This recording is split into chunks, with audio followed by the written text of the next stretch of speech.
Hello, I'm Erin Rogan. And I'm Kimberly Smith, and we did our current issues project on arts education in schools. It's something we're both really passionate about and we're excited to share with you. So visual arts, music, dance, and drama programs have been reduced or eliminated in schools across the country.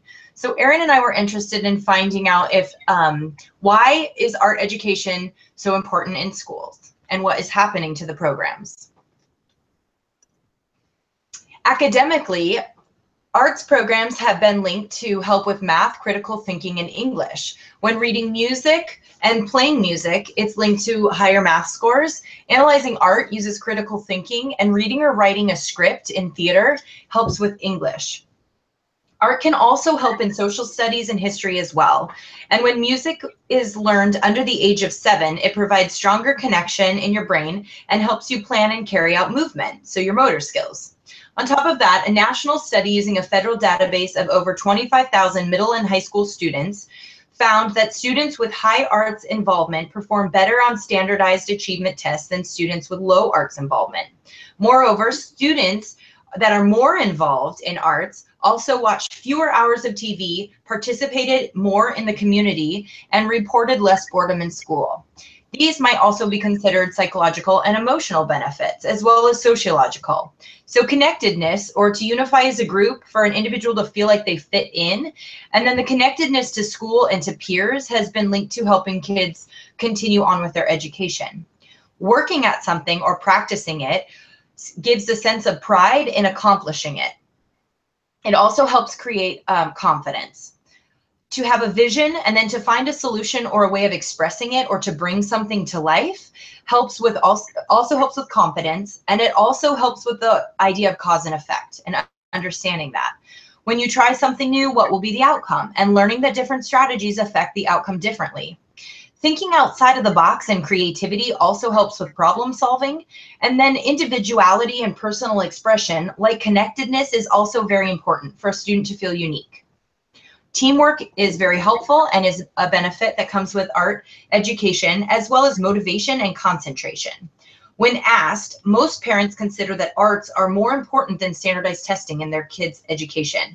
Art also gives skills that align with the skills that a lot of employers are looking for. Things like interpersonal skills, tolerance of other people's differences, problem solving, teamwork, and creativity. So with all of these benefits, why are the programs being reduced or eliminated? And most fingers would point to the No Child Left Behind Act, which was signed into law in 2002. Within these over 1,000 pages of legislature that make up the No Child Left Behind Act, Erin and I found that in this little bit of the artifact here, the No Child Left Behind, arts is actually listed as one of the 10 core academic subjects that schools needed to implement. So we started to discuss why would most people blame arts programs being eliminated on No Child Left Behind, yet they established that it should be part of the academic, the core subjects. And what we realized is that No Child Left Behind measures achievement through math and English scores. Therefore, funds are cut for educators and resources in order to funnel that money into what No Child Left Behind stresses, that resources should be grounded in scientifically based research. Time is also an issue when it comes to arts programs and trying to raise test scores, which is required by the No Child Left Behind Act. More time is taken to prepare for tests and assessments. After all, that is how students, teachers, and schools are evaluated. So what Erin and I actually discovered when looking even deeper into the No Child Left Behind Act is that it was established to reduce the achievement gap, although we found it's having the opposite effect. And more effects than that, Kim. So as Kim has been saying, access to the arts in schools have declined in the last decade.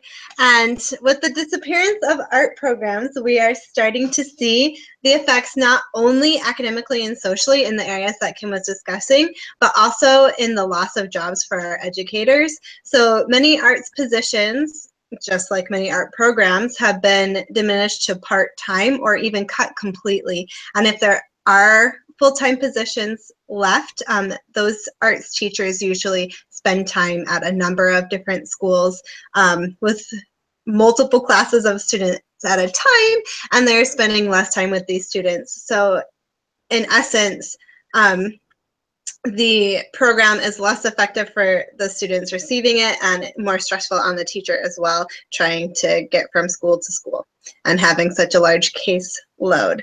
And also, as Kimberly was saying, we have the equity gap, and so the No Child Left Behind Act was, as she said, established to help close the gap, and in reality, it's really widening it.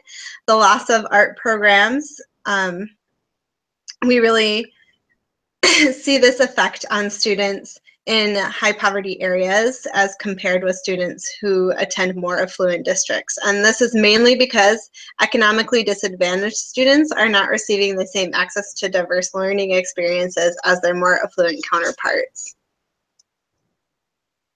What benefits does an access to the arts have on students from economically disadvantaged backgrounds? Well, a report by the Department of Education conducted in 2012 specifically tracked the impact art education had on students of low socioeconomic backgrounds. The study found that not only did these students benefit academically from the arts, but they also gained access to better economic opportunities and were more civically engaged in their communities.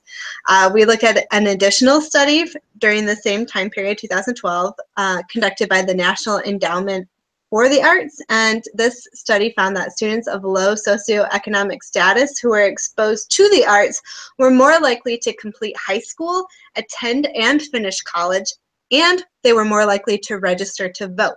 And in most of these cases, these students with art experience and who were of low socioeconomic status were compared to students of all backgrounds instead of just students of similar backgrounds. So I found that was really interesting.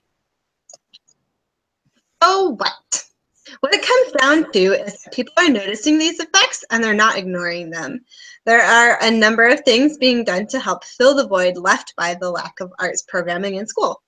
For instance, in districts where arts programs are being cut, educators and advocates are making it a point to incorporate art instruction into other areas of the curriculum, like adding drama to a history class or combining a visual arts program with a writing assignment.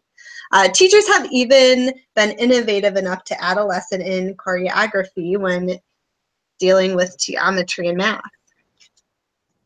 So, additionally, the arts have been absorbed into other community programs.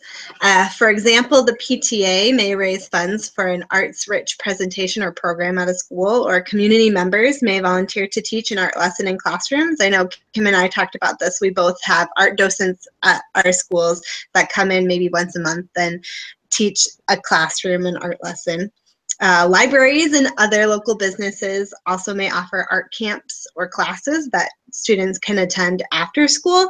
And here we really need to go back to the equity gap, because these type of community involvement programs are more likely to be seen in more affluent areas than in economically disadvantaged areas. So those students, again, are not seeing getting those equal opportunities there. And another way arts programming is being promoted is through state and district policies. And in some states, arts requirements have been written into law, like in California. California state law mandates instruction in music, visual arts, dance, and theater. And even though it is law, only about 11% of schools have the resources and means to follow that law. So it's not enforced very well. What can we do about it? So one way that you can have an impact is to get involved and to look into different legislature. Right now in King County, there's Proposition 1, which provides access to science, arts, and heritage education missing in the schools. It also allows and provides for in-class programs and free field trips for every school in King County. And it creates free and reduced cost tickets and membership programs for field trips to museums, live performances, and science institutions. So just getting involved and understanding what's out there and ways that you can help support the community and arts in the schools. We have some other ways too under the top 10 ways to support arts education. It definitely talks, like what Kim was saying in there, about getting involved, talking to your legislators and things like that, and also really sparking that conversation. So know your stuff, know what's going on, dig deep, find those memories, how arts helped you spread the stories, and we'll get there. We wanted to include this artifact page separate from our references, just in case you want to do some research for yourself. These are really the main studies that we used. We have the first star is the No Child Left Behind Act, and then the next 2 stars are the reports that talked about arts in at-risk youth, and then the last star is the critical evidence PDF form that we used. It's where we got a lot of very clear and understandable information about the No Child Left Behind, the effect that it's having, why arts programs are so important, and how the community feels about art program and what we can do. Now it's your turn. Think about it and respond in the YouTube comment section below. Think of a time that you were part of an art program in school. After hearing some of the benefits, what effect do you think this experience had on you or on your education as a whole? Thank you for listening to our presentation. We hope you enjoyed it.